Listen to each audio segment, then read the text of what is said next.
my brother Abochi did a thorough job of raising the highlights.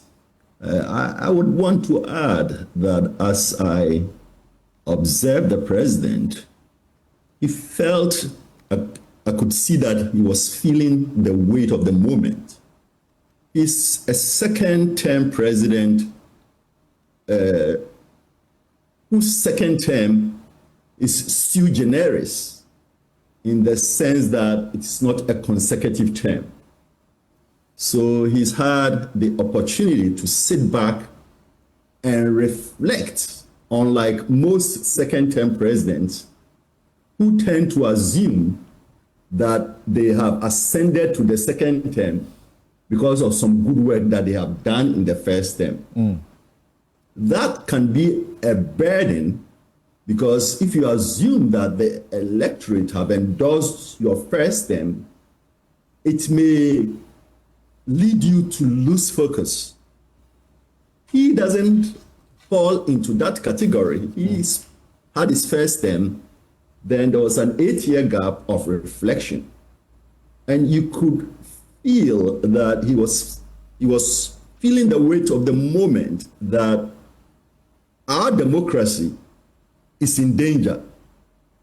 And it's upon him to right the ship of state. You could tell that. And the notes that he played, Abochi has highlighted many of them. I want to highlight others. He talked about truth-telling, that he would always tell us the truth. And that, to me, was extremely important because of his Vandal origins. The president and I are both from Commonwealth Hall, and our motto is truth stands. That's right. So when he said truth-telling, he was speaking to me directly. It really touched me, and I could feel that he meant it. Then his emphasis on accountability was very important, because corruption, waste, financial loss have become a culture that we have accepted. And I get the feeling that the president understands that something has to be done. And you discuss his preparatory work on oral. I like oral. Yeah, some are surprised that people of your caliber always insisting on the due process of law. You are in support of oral. What is the absence of due process with oral? Oral is nothing more than a corruption CCTV. It's a closed circuit TV. It says all eyes are on you. If you see something, say something. That's what oral is. I don't know why this is unlawful. If you see your neighbor's house burning and you call the fire service, what is unlawful about that? Why is corruption so important that if you see that somebody is corrupt, you are not allowed to pick up the phone and call somebody at the presidency or somebody in authority that, hey, this guy is engaging in corruption, or this policeman is asking me to pay a bribe? I just don't understand the fuss about lawlessness. It's just this whole notion that corruption will always fight back, and somebody puts up some tweet, and then the whole world is talking about due process. What due process has been violated? There's no violation of due process. The president is simply saying, if you see corruption, report it to me, but I'm a busy man. So I'm setting up this hotline or this group of people so that if you see corruption, you go tell them, and then they can sit through the information and direct it to the proper people. That is something that should be institutionalized, because corruption is really ruining this nation. And we can't be nice about how we fight it. We must confront it like we are in a war. Otherwise, it's going to devour us. So I love his emphasis on accountability. And I could feel once again that he meant it, because of that 8 years that he's been out of power, and he's observed what is going on, and he's diagnosed what is wrong with the country. Then I also like the fact that he hit on the note of unity. He says, I'm going to be the president of all. Whether you voted for me or not, I'm your president. And this shouldn't be all that interesting, but it is, because it has not always been that way. Abochi mentioned the we versus them mentality in the country, or the we versus them culture in the country. That is not sustainable. I don't recall a president who didn't say that I'll be president for all of you, those who voted for me and those who did not. But that's why I preface my remarks by saying his second term is sui generis. He sat back, and for 8 years, he's watched things and he's learned valuable lessons. And so when he says something, that's what I'm saying. It means more to me because of the reflection that he's had that most second-term presidents don't have. And so when he hits that unity note, it's because he probably has understood that unity is a problem. And you just talked about the executive instrument that is issued, reducing the ministries from 30 to 23. I mean, my memo to him, I don't know whether he read it or not, was that it should be 20.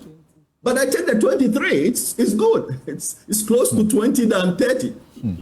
What I would have loved was that this was done not with an executive instrument, but with legislation, with a statutory amendment, so that it becomes ensconced. I mean, an executive instrument, the next president can come and revoke it and increase it to 40. But you have to create some culture where it is not too easy to create a ministry. You know, the fact that the president can just come and by the signing of a paper, he create 5 more ministries, that should belong to the past. A ministry is something that requires logistics, personnel, and so on. So the only time that you should successfully be able to create a ministry is if you have gone through parliament, gone through consultation, and so on. Ideally, we shouldn't be changing ministries the way we do. I also like the way he reached out to the outgoing president and talked about how the outgoing president addresses him with Johnny. The way he reached out to my good friend, the former Vice President Baumia, it was nice. It was a nice ceremony. And I must tell you that when I watched it, I was very proud as a Ghanaian. I was very proud as a Vandal. And I was very proud to be as a friend of the president, as well as a friend of the outgoing Vice President. Right. So this is something that Ghanaians should celebrate. But as you try to allude to, it must be followed by action. Action number 1, there must be zero tolerance for corruption. That is a must. Action number 2, there must be recovery of all looted assets. Any divergence from that will create all kinds of problems. There has to be total commitment to the recovery of all stolen assets. All right. Action number 3, personnel is policy. The president must continue to convince us that he's reaching out and he's using the best people to do the job. So far, I'm very impressed with the appointments that he's made. Atoforsin, Dominic Ayini, Gina Paul, Callistus Mahama. These are very good people. And it gives me hope that something different is going to happen. And of course, you know me, I'm going to be observing. And as long as he's on the right track, I will edge him on. But any deviation from the right track, and you know, go spend will go crazy. So happy to be a Ghanaian. Very, very good inauguration. I got to congratulate the persons who put it together. I hear NDC has a guru in these matters. We got to congratulate him. Maybe we need to appoint him to do it for the nation, whether or not that's NDC is in power. Pardon? Standogbe you are referring to. Okay, Standogbe, that is a national asset. He did a good job, and that's somebody who we should use, whether or not the NDC is in power, because he's proven that he knows how to do these things. Okay, and so you are also happy the president just beginning to say a few things quickly. His commitment to review the Constitution. I know if I don't watch you on that, we will take the next hour discussing that. But very briefly about what you have to say about that, plus the instructions to, as it were, investigate the 2020 election, killings, 8 people, and also the 2024, we're told about 5 or so people were killed again. I mean, I'm absolutely for that, investigating deaths. Beyond investigation, we have to ask the question, why hasn't the investigation been done, and hold some people accountable? You know, the police should not wait for a president to come and tell them, investigate the death of somebody. That is something that we pay them to do, and if they are not doing it, then we want to know why.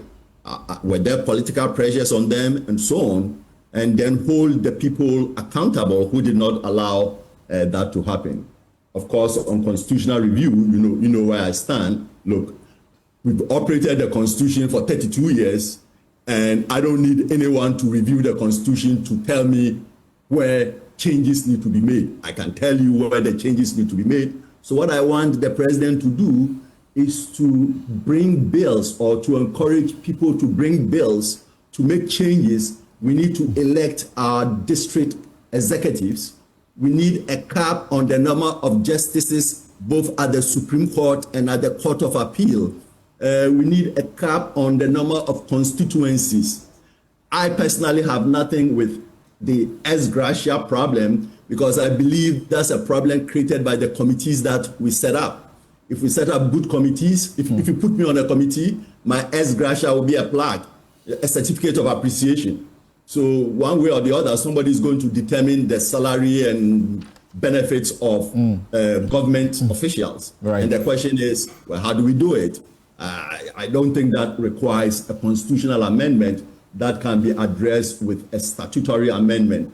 People sometimes confuse what can be done statutorily and what can be done with a constitutional amendment. Constitutions do very simple things. All right. It creates a government and defines their power.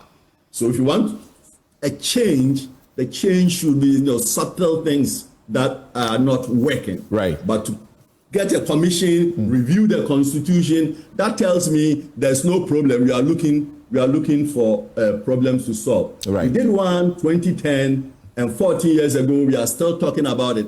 What did we learn from that? And let's get to work. Let's start the amendment process now, right, rather than another review of the Constitution. Okay, thank you very much. Now.